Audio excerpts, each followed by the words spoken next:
I'm back with our next class. In today's class, we are going to discuss complex permanent tissues. Now already I have told you before that complex tissues means tissues which are made up of more than one type of cells. Okay, tissues made up of one type of cell will be simple, whereas made up of more than one type of cell would be complex. Okay, so we are going to discuss complex permanent tissues today. Now, complex permanent tissues can be of two types in the plant body, that is xylem and phloem. Now, both xylem and phloem are conducting tissues. That means they will help in the transport inside the plant body. Xylem would be transporting water and minerals from the root to the stem or leaves. Okay, that means towards the upward direction. And do remember, xylem will always conduct materials unidirectionally. Okay, on the other hand, phloem is going to be conducting, or it will be transporting organic solute or food throughout the plant body. Okay, and its transport will be bidirectional. Okay, phloem will be carrying materials bidirectionally from top to bottom. Okay, likewise when necessary from bottom to top as well, it can be transporting materials. But for xylem, it's always unidirectional flow, that is from the root towards the top. Alright, now let us start with xylem. Now, first of all, regarding xylem, it conducts water and minerals from the root to the leaves, okay, via stem unidirectionally. Okay, do remember that. This is a very, very important term related to xylem. It's unidirectional in its flow. How exactly xylem will be conducting water and minerals, in details the mechanism you will be getting in transport chapter. Okay. Now, next, apart from the conduction of water and minerals, it also provides mechanical support. Now, because xylem is made up of certain elements which are very, very rigid, and that too, the xylem will be running throughout the plant body from the root up till the leaf. So in that case, this constant formation of xylem inside the plant body would be also allowing plants to possess mechanical support. So primary function of xylem obviously will remain conduction of water and minerals, but then secondary function would be to provide mechanical support to the plant. Okay, next. Now, types of xylem. There are basically two types of xylem. How? On the basis of origin.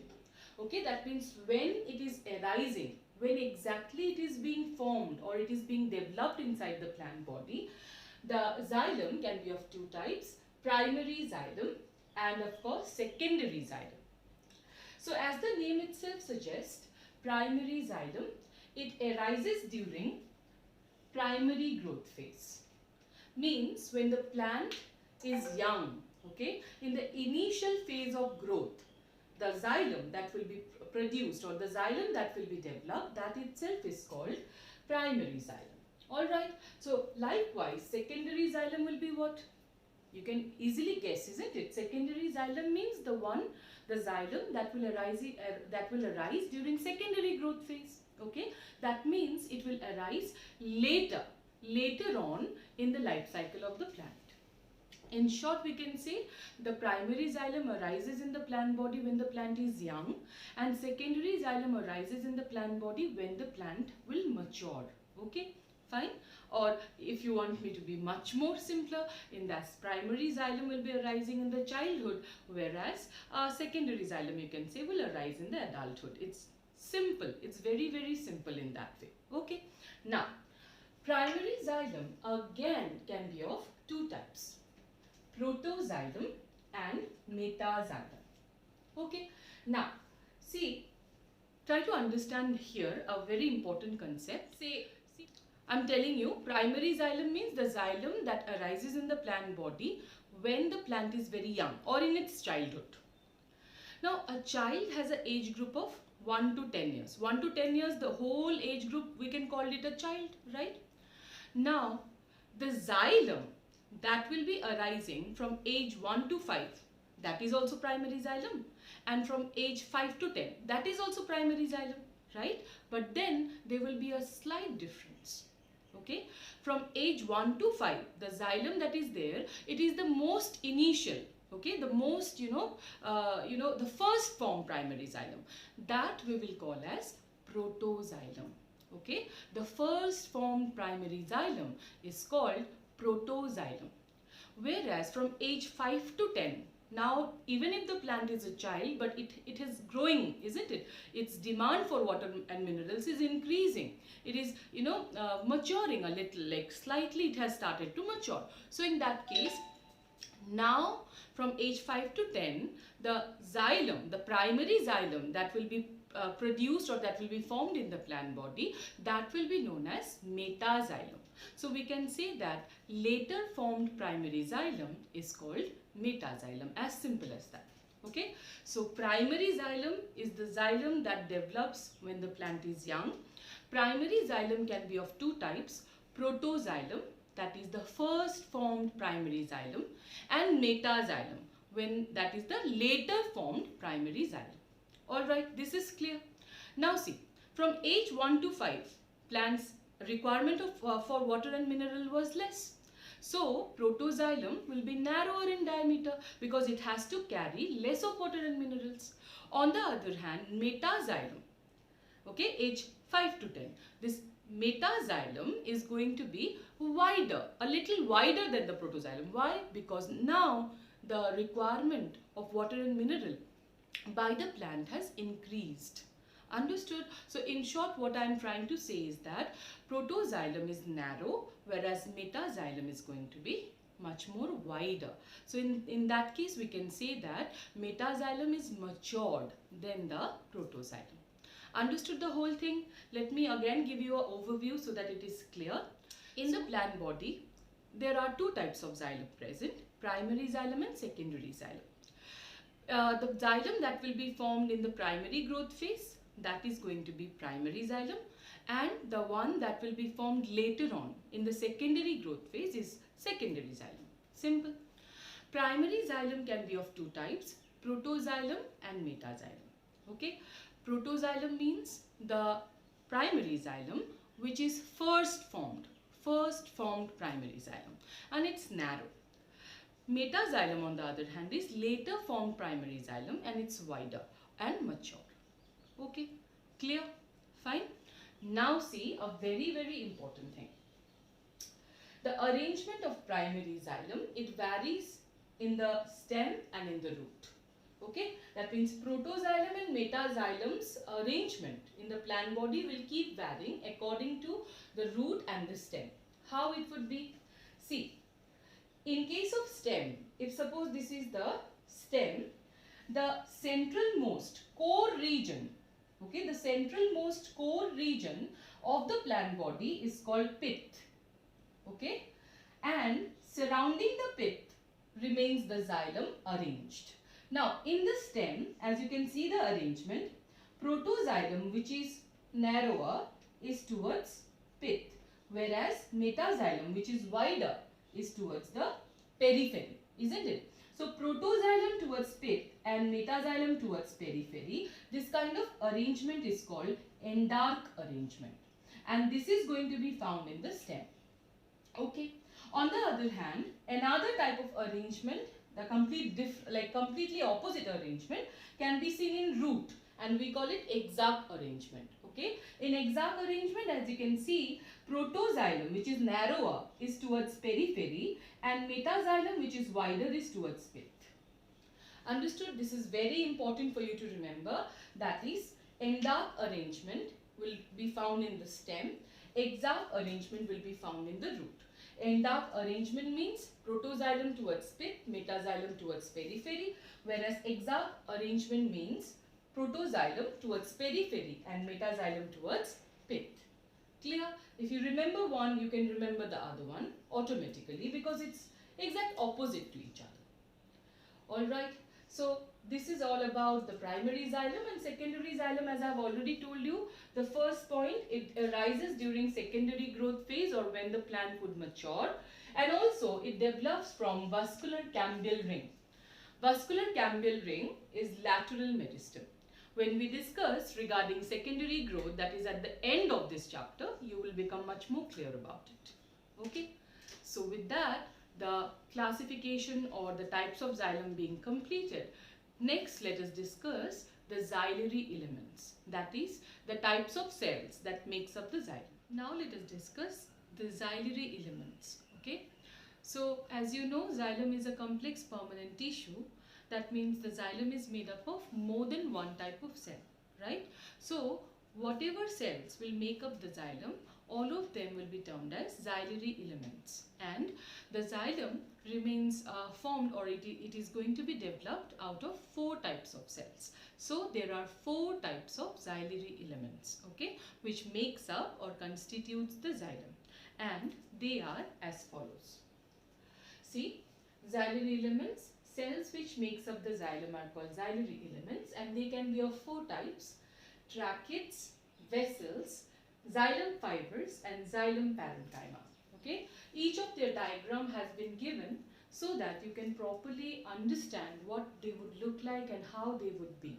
Okay, to understand the structure, I've given you the diagrams. Now, starting with tracheids. See, this is the structure of a tracheid, where you can see they have a thick lignified cell wall, and this internally, this portion that is there in the middle, that is the lumen. So tracheids being dead element, they are dead cells, so the lumen do not possess any protoplast. So the lumen is empty, and through the lumen itself water and minerals gets conducted.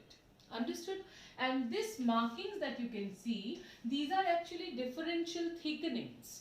The thickenings, if you cut a tracheid, okay, inside the inner walls, you can see different types of depositions of lignin present. So these markings are differential type of lignin deposition that can be seen in the inner walls of tracheids. Understood?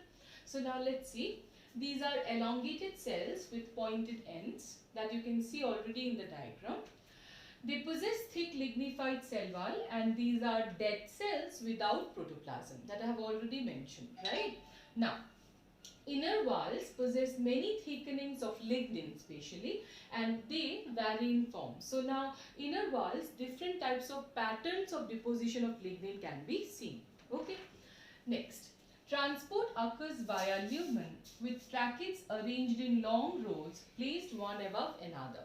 Now, as because the xylem runs from the root up till the leaf, isn't it? So in the tallest of trees, say eucalyptus, which can have a height of around 100 meters. So that means from that root up till leaf, hundreds of meters have to be covered, isn't it? So for that, the tracheids would have to remain joined together from one end to another. 2 tracheids, adjacent tracheids, will have to be joined together by connecting one end with another. Okay, and another very important thing about tracheid is that tracheids are single cells. Even if you are seeing that these are such massive and elongated and large cells, they are not made up of cellular fusions. They are a single cell. Okay, one single cell makes up the tracheid. There is no cellular fusion here.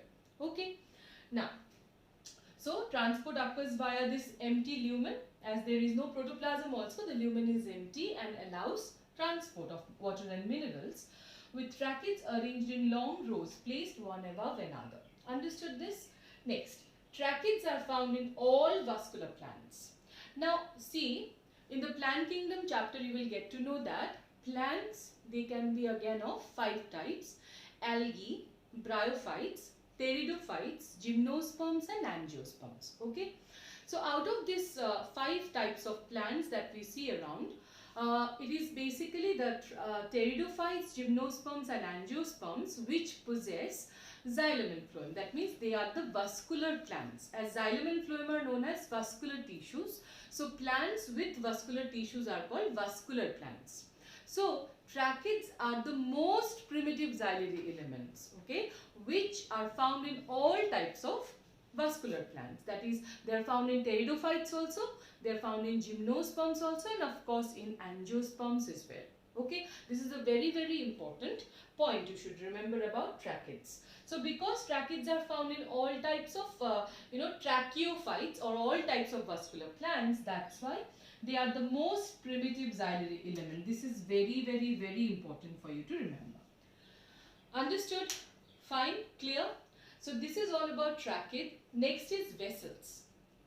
Now, regarding vessels, as you can see again in the diagram, it is going to be much wider in comparison to trachea. As we go into the discussion, you will be able to differentiate between trachea and vessel, and that is very, very important. The first distinction regarding trachea and vessel will be that, just like you have come to know that tracheae are a single cell. One single cell makes up the trachea, isn't it? But vessels are made up of certain cellular fusions, means few small cells will fuse together, and in between them, suppose this is one cell, okay, this is another cell, this is the third one, this is the fourth one, okay. Now, intervening wall, that means the wall between, the cell wall in between will simply dissolve, and as it dissolves by the fusion of 4 cells, you can see one large cell has been formed, isn't it? Just because the intervening walls have dissolved. So this is how a vessel is formed. A vessel is formed by many cells fusing together where the intervening walls have dissolved. Understood? Whereas in case of trachea, there was no as such thing. Tracheae, even if longer or even if they are elongated, they are a single cell. Do remember. Fine? So that's the most biggest of difference between the trachea and the vessel. So as you can see, vessels are also known as trachea. They are long, cylindrical and made up of many cells. And those cells which makes up the vessels are known as vessel members or vessel elements. So vessel members or vessel elements will join together and fuse together and give rise to a vessel, a single vessel. Now, they differ from tracheae in being cell fusions, and tracheae on the other hand are a single long cell. That I have been telling you repeatedly because this is a very, very important point. Now, the vessels possess lignified cell wall and have large lumen for conduction. So it is this, now this point is a similarity between trachea and vessel. Just like I told you, a difference between trachea and vessel was that tracheae are a single cell, vessels are made up of cellular fusion. Now this point is a similarity. Just like tracheae were dead cells, dead elements, isn't it? Tracheae were dead elements, don't possess protoplasm. They also have lignified thick cell wall and they allow conduction via the lumen, isn't it? Same is in case of vessels also. Vessels are also dead elements. They also have very thick lignified cell wall and empty lumen through which transport occurs. But the difference is that tracheae are a little narrower in comparison to vessels. Vessels are much more wider and that's why they are the main conducting element in angiosperms. That means, see, in case of xylem, water and mineral is transported by both tracheae and vessels. But because vessels are much wider, they can carry much more of substances. That's why vessels are the main or chief conducting element. Understood this? Fine. Now, vessels are dead element too, just like in case of tracheae. And end walls possess perforations called perforation plates. So just like I have told you, the tracheae will have to join one end with another and that's how they will make a long channel, isn't it? Likewise, even vessels will remain like this.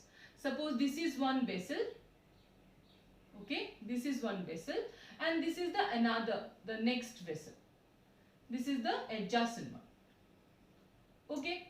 So their end walls, the vessels end walls will remain oblique or jointed. So how will substance move from one vessel to another if the end walls are jointed? That's because the end walls, they have some minute pores. They possess some minute pores and this pores will allow transport from one vessel to another. Because finally, water and mineral will have to move from the root up till the leaf. So while it is getting transported from one vessel to another, the water and minerals will pass through this perforation. Alright, so the end plates, the end walls of the vessels are known as perforation plates. As because they look like plates with many perforations. So perforation plates. Understood this? Fine. So next, it is only found in angiosperms. Now this is a very, very important point. Like I told you, tracheids are the most primitive element, isn't it? Xylem element, because they are found in all kind of tracheophytes, all type of vascular plants. That is pteridophytes also, gymnosperms also, and angiosperms also.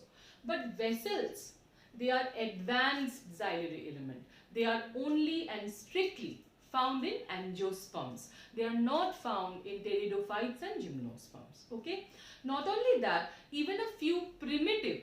Okay. The primitive means something that has evolved before. Okay. So vessels are not even found in a few primitive angiosperms. Okay, like Tetracentraceae, Trochodendraceae, and Winteraceae. These are certain primitive angiosperms. In them also vessels are absent. They lack vessels.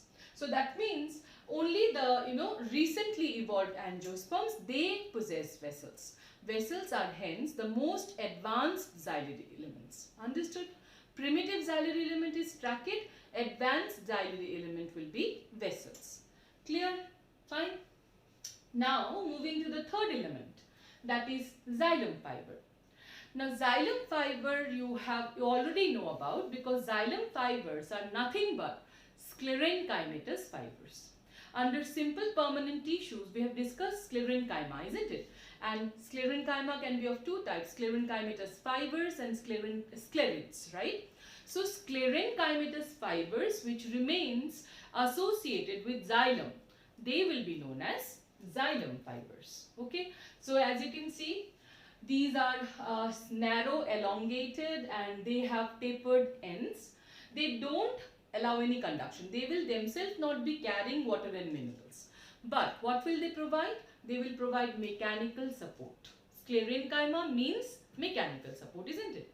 So they will provide mechanical support. They are also dead elements. They have thick lignified cell wall. The lignified cell wall will be so thick that the lumen is almost obliterated or reduced. This is something you already know from the sclerenchyma fibers itself, isn't it? So the characteristics here of xylem fiber will be exactly like a sclerenchyma fiber that you have learned before. Alright, so see here, they are sclerenchymatous fibers, long, narrow and dead elements, thick lignified cell wall with obliterated or reduced lumen. They may be septate or aseptate. Okay. Now, in case of xylem fibers or sclerenchymatous fibers, you can find that there are certain kind of minute cross walls that are formed, and these cross walls are called septa. So, in case of xylem fibers, if septa is present, then we will call it septate. If it is not present, we will call it aseptate. Understood this? Clear? Finally, it is also it is found in all vascular plants. So just like tracheids, the xylem fibers are also found in all types of vascular plants. Clear? Alright, this simply you don't have to learn once again, because all the features would resemble sclerenchyma fibers. Okay. The last is xylem parenchyma, and again xylem parenchyma is nothing but a parenchyma cell which you have learned under simple permanent tissue. So it's nothing but a parenchyma cell which remains associated with the xylem. Hence we call it xylem parenchyma. Okay, so that means the basic feature will be exactly same like parenchyma.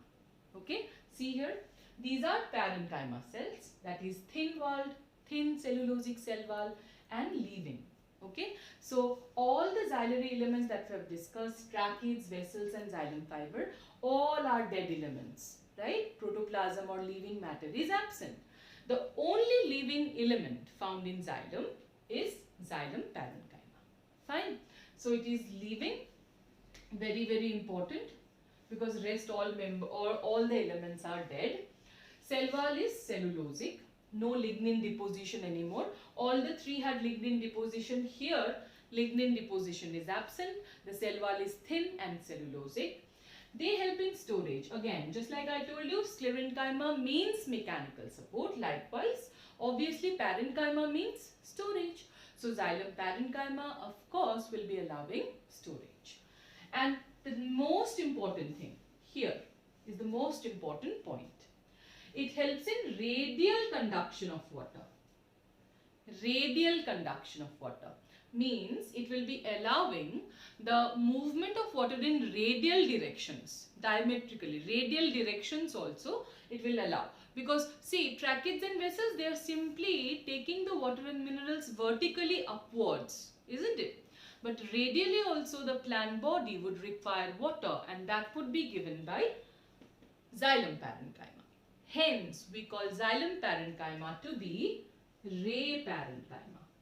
As they allow radial conduction of water, we call them ray parenchyma. Is that clear? So do remember, the xylem elements are of 4 types: tracheids, vessels, xylem fiber and xylem parenchyma. Out of the 4, 3 are dead. Only one, that is xylem parenchyma, is living. Okay, so this is all about xylem. Next class we'll start with phloem.